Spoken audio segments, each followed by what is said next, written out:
These problems use the information provided just above problems 40 and through 44, but they also show you how to work the problems like 33 through 38.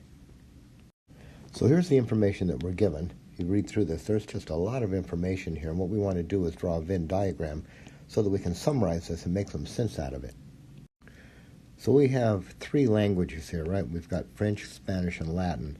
So let's draw a circle to represent each one.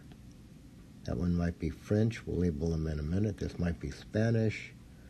This might be Latin. So let's name these. This here, that could be French. This could be Spanish.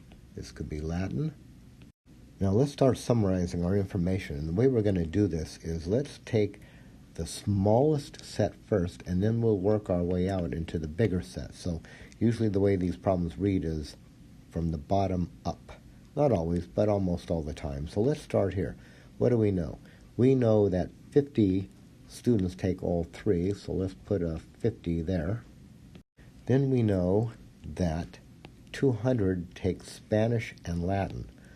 200 take Spanish and Latin. Now here is Spanish and Latin, right? This part right here, that's Spanish and Latin, and we know that 200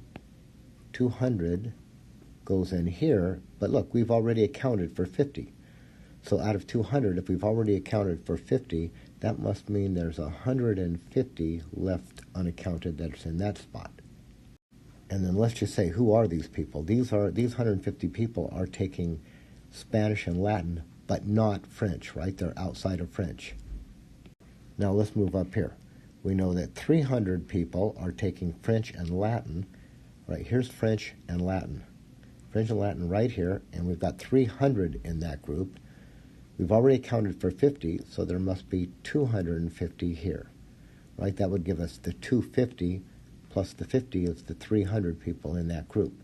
And these 250 are people taking French and Latin, but not Spanish. Let's move up one more here.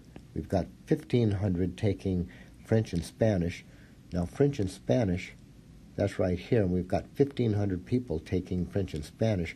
We've already accounted for 50, so 1,500 minus 50 is 1,450.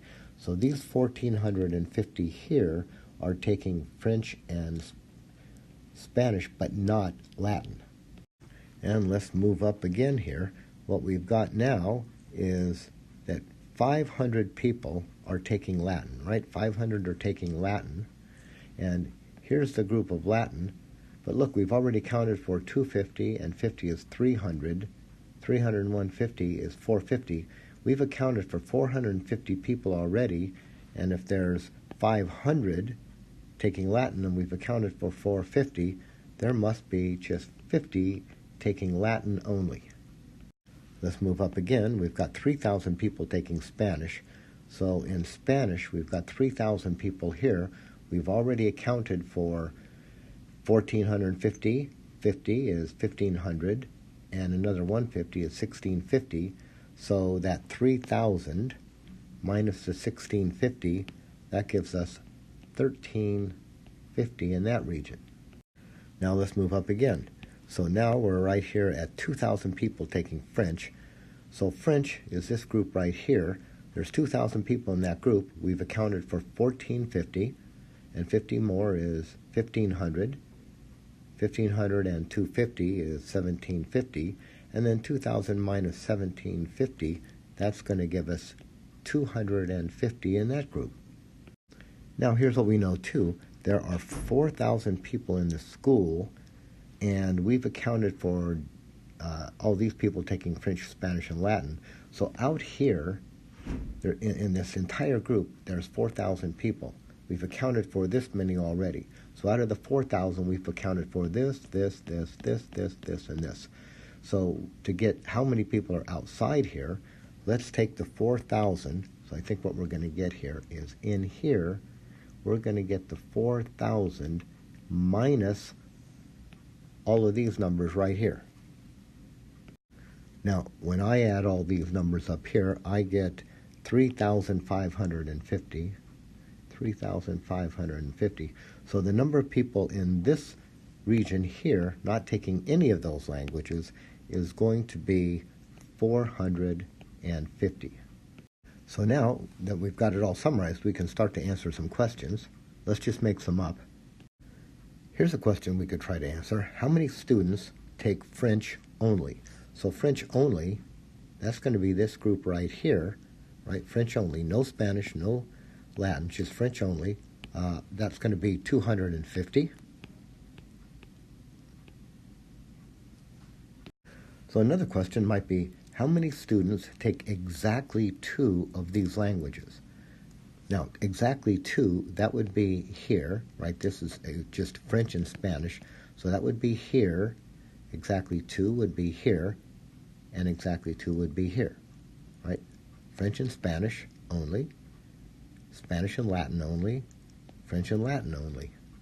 So if we add these numbers, we're going to get that 1450 plus the 150 plus the 250. And that's going to give us a total of 1,850 students taking exactly 2 languages. Here's another question we could ask. How many students are taking French and Spanish but not Latin? So what we want here is French and Spanish but not Latin. So they've got to be outside of Latin. So we're going to have French, which is the 250. So let's count that. We're going to have the 250, that's coming right from here. People taking both, that's going to be plus 1450, plus people in this group, the students in this group, 1350. And when we add those up, we get 3,050. So there are 3,050 students taking French and Spanish but outside of Latin, right? They're outside of Latin. And here's another question we could answer. How many students are taking at least 2 of these languages? Now this question is different than number 2, right? Number 2 says how many take exactly 2. What we want now is at least 2. So this idea of at least 2, this is going to show up later, and here's how we're going to do this. If we want at least 2, just think of how can you get at least 2? Well, there's 3 languages. To get at least 2, let's note it here. To get at least 2, we could have exactly 2 or exactly 3. Now, let's count the number of ways we can get exactly 2. So what we're going to do is let's get this number right here. So the exactly 2 is going to come from here, right? Those are exactly 2. From here, and from here, that's just our old problem 2. So let's count those. So counting the 1450, the 150, and the 250, that's going to give us exactly 2. Now the or here is going to give us a plus. We want this one or this one. And exactly 3, well exactly 3, that's this one right here. That's the 50. So let's count that 50. And then when we add these, we are going to get 1850 from here, and 50 more is 1900. So there are 1900 students taking at least 2 of these languages. And let's do one more question here. Here's one. How many students take none of these languages? Well, none, that's going to be outside of French, outside of Spanish, outside of Latin, and that's going to be that 450. So let's write that. 450 students take none of these languages.